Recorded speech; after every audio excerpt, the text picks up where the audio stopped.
எத்தனையோ கோடி ஆண்டுகள் மனித இனம் கடந்து வந்துருச்சு. ஆனால் இந்த ஆண் பெண் சேர்ற இடம் மட்டும் இன்னமும் சிக்கலாகவே தான் இருக்குல்ல. ஸோ அதை பற்றி பேசுகிற சில வரிகள். நம்மை மகிழ்விப்பதற்கோ அல்லது துக்கத்தில் ஆழ்த்துவதற்கோ யாரும் பிறந்து தவம் கிடந்து நம் வாழ்க்கைக்குள் வருவதில்லை.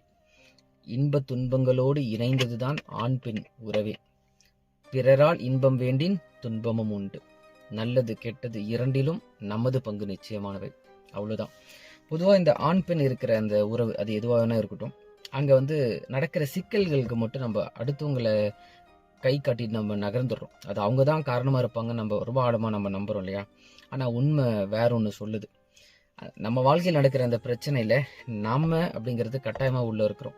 அப்போது அந்த பிரச்சனைக்கு நாம காரணமாக இருப்போமாங்கிற அந்த கேள்வி, நம்மை முன்னிறுத்துகிற அந்த தேடல் தான் அந்த சிக்கலில் இருக்கிற நியாயமான முரண்களை அது தீர்த்து வைக்க உதவும் நான் நம்புகிறேன்.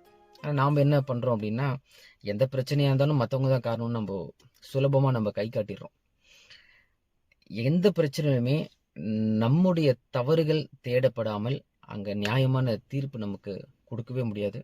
ஸோ இந்த உண்மை புரிகிற வரைக்கும் நம்ம மற்றவங்க வாழ்க்கையில் குற்றவாளிகளாக தான் இருக்க முடியும்.